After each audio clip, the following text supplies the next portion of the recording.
Bismillahirrahmanirrahim. Assalamualaikum warahmatullahi wabarakatuh. Pagi anak-anak.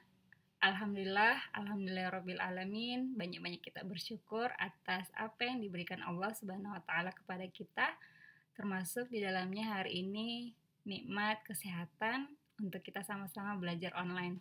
Anak-anak, sebelum kita belajar, mari kita berdoa menurut agama dan kepercayaan masing-masing. Berdoa dimulai.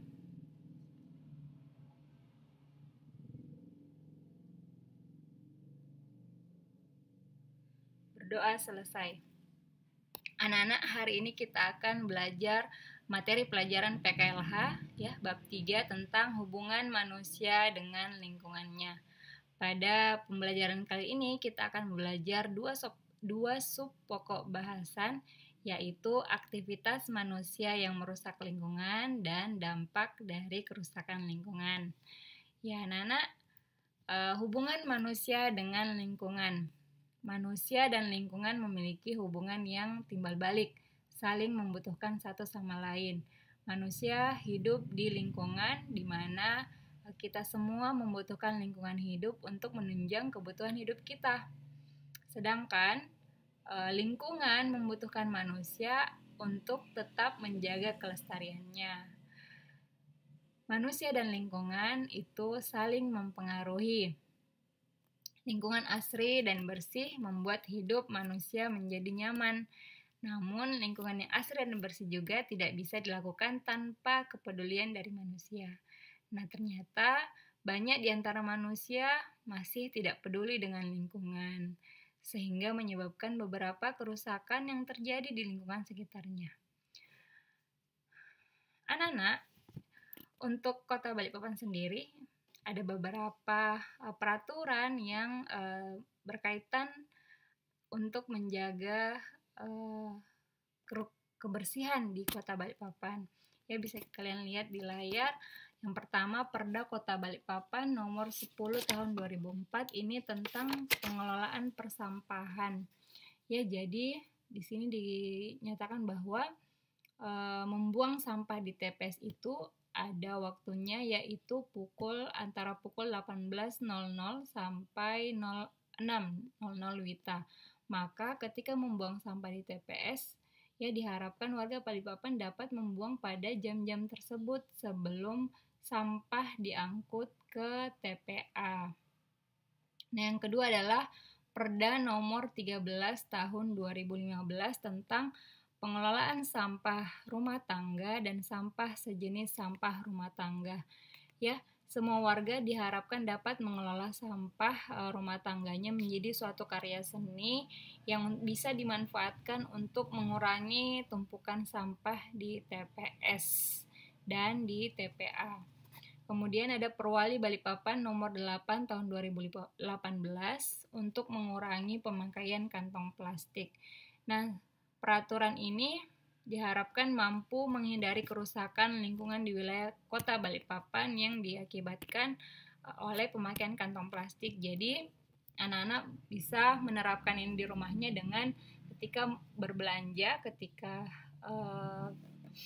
berbelanja kemanapun kalian, ke pasar, mungkin menemani orang tuanya belanja di minimarket dan supermarket, boleh membawa kantong belanjaan sendiri dari rumah. Aktivitas manusia yang dapat merusak lingkungan. Nah, ada membuang sampah sembarangan, kemudian pemakaian plastik yang tidak ramah lingkungan, kemudian penebangan hutan secara liar, lalu penggunaan pestisida yang berlebihan, kemudian menangkap ikan menggunakan bahan peledak. Nah, salah satu aktivitas manusia yang dapat merusak lingkungan adalah membuang sampah sembarangan. Nah, ini terjadi bukan hanya di Balikpapan tapi di seluruh Indonesia, dan ini merupakan masalah yang cukup serius karena sampah plastik adalah sampah yang tidak mudah dimusnahkan, dan itu yang paling banyak ditemukan berserakan di antara kita. Nah, di Balikpapan sendiri, karena Balikpapan termasuk kota wisata, yang banyak menyumbang sampah adalah wisatawan yang tidak membuang sampah di tempatnya. Nah, ini menjadi PR bagi kita semua, bagi anak-anak di rumah untuk membiasakan diri membuang sampah di tempatnya, sehingga jika kalian ke tempat lain, ya kalian sudah bisa terdidik untuk membuang sampah di tempat yang sudah ditentukan. Nah, tempat sampah yang baik adalah tempat sampah yang bisa membedakan atau memisahkan antara sampah organik dan sampah anorganik.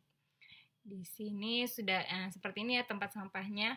Untuk sampah organik ya biasanya ada simbolnya berwarna hijau, kemudian sampah anorganik biasanya dengan warna kuning, dan sampah B3 bahan-bahan berbahaya dan beracun biasanya dengan berwarna merah. Ya, ini anak-anak sudah paham semua ya. Jadi ketika membuang sampah harap dipisahkan yang mana sampah organik, yang mana sampah anorganik, dan yang mana yang sampah B3. Penebangan hutan secara liar. Ya, ini sering terjadi di kawasan yang hutannya luas ya. Apalagi sering pula terjadi pembakaran hutan untuk membuka ladang perkebunan yang baru. Nah, ini sangat merusak lingkungan. Kenapa? Karena mengakibatkan penghasil oksigen berkurang, kemudian flora dan fauna juga kehilangan tempat tinggalnya, habitatnya. Nah, hutan merupakan penghasil oksigen terbesar di bumi. Kalimantan memiliki banyak hutan. Nah, hutan yang ada di Balikpapan ini diharapkan oleh pemerintah Kota Balikpapan yang bisa dijadikan sebagai Balikpapan sebagai kota tropis ya, kawasan tropis terbesar di dunia. Jadi ada beberapa hutan kota yang ada di Balikpapan ya, contohnya Hutan Lindung Sungai Wain, Wana Wisata Kilometer 10, Hutan Lindung Sungai Manggar, Jembatan Ulin Karyangau, Taman Agrowisata, dan masih banyak lagi hutan-hutan yang dijaga kelestariannya oleh warga Balikpapan. Lanjut. Nah, banyak hutan di Indonesia yang terkikis dan makin sedikit. Ini terjadi karena penebangan hutan secara liar.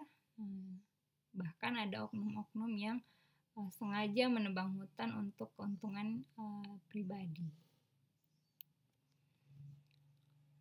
Penggunaan pestisida berlebihan.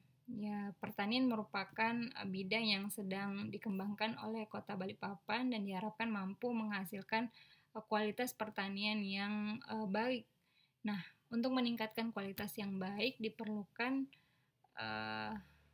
penunjang ya, tapi tidak menggunakan pestisida yang berlebihan, karena pestisida yang berlebihan dapat mengakibatkan terganggunya kesehatan, kemudian merusak lingkungan, kemudian hama yang digunakan untuk hama yang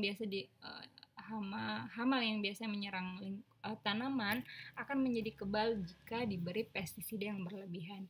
Jadi penggunaan pestisida ini juga dapat merusak lingkungan.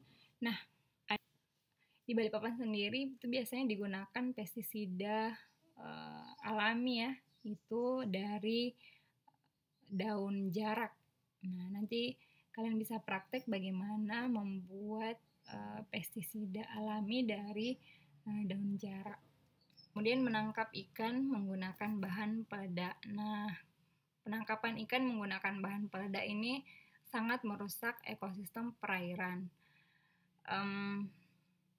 Ketika nelayan menggunakan bahan peledak itu bukan hanya ikan-ikan besar yang mati, tapi juga ikan-ikan kecil dan terumbu karang akan rusak, sehingga ekosistem perairan tersebut akan hancur, akan rusak. Nah, kalau ekosistem perairan rusak, wisatawan yang hobi untuk menyelam itu tidak tertarik lagi untuk datang ke perairan di Balikpapan. Nah, sebaiknya menggunakan menangkap ikan dengan menggunakan alat-alat tradisional yang lebih aman dan lebih menjaga lingkungan. Contohnya menggunakan jala atau jaring. Nah, itu ya beberapa kegiatan manusia yang dapat merusak lingkungan ya. Tadi kita sudah membahas beberapa contohnya, misalnya membuang sampah sembarangan, kemudian menebang hutan secara liar, penggunaan kantong plastik, lalu ada menangkap ikan menggunakan bahan peledak dan penggunaan bahan pestisida yang berlebihan. Nah, selanjutnya adalah dampak kerusakan lingkungan. Dampak kerusakan lingkungan itu bisa mengakibatkan banjir, adanya sumber penyakit, kemudian berkurangnya habitat flora dan fauna. Ya, ini anak-anak gambar ketika banjir melanda kota Balikpapan. Nah, anak-anak mungkin di rumah pernah ada yang merasakan banjir ya. Jadi banjir salah satu penyebabnya adalah karena manusia ya. Jadi manusia membuang sampah sembarangan ya, bahkan selokan akan penuh dengan sampah, itu menyebabkan banjir. Kemudian penyebab lainnya adalah berkurangnya lahan terbuka hijau sebagai daerah resapan air. Ini karena banyak pembangunan sehingga daerah resapan airnya berkurang. Nah, ini bisa kita kurangi dengan cara membuang sampah di tempat sampah ya, tidak membuangnya di selokan atau di parit yang mengakibatkan akhirnya selokannya penuh. Ketika datang musim hujan akan terjadi banjir. Lalu ini penumpukan sampah ya. Jadi penumpukan sampah yang ada di TPS-TPS di dekat rumah kalian, ya biasanya ada yang membuang sampah tidak di bak sampah tetapi di sekitar bak sampah. Bahkan ada yang di bawah pohon. Nah, ini sesungguhnya bukan hanya mengurangi keindahan lingkungan ya, sampah juga mengakibatkan berbagai macam sumber penyakit, ya, misalnya diare ya. Nah, jadi ini adalah contoh tempat sampah di mana sampah menumpuk dan bisa menjadi sumber penyakit. Lanjut, nah ini hutan. Ada hutan, kalian bisa membedakan ya, hutan yang masih hijau dan yang sudah terbakar ya. Jadi hutan ini bisa kalian lihat tempat hidup beberapa hewan ya, dan tempat tumbuhnya tumbuh-tumbuhan. Sehingga jika hutan terbakar atau dilakukan penebangan secara liar pada hutan, maka hewan dan tumbuh-tumbuhan tidak memiliki habitat atau tidak memiliki tempat untuk hidup. Ya, anak-anak mungkin sekian dulu ya pelajaran kita hari ini. Ya, anak-anak tetap jaga kesehatan. Ingat, keluar rumah tetap gunakan masker, jaga jarak dan hindari kerumunan. Kita sama-sama berdoa semoga kalian dan keluarga tetap dijaga dalam kesehatan. Assalamualaikum warahmatullahi wabarakatuh. Dah.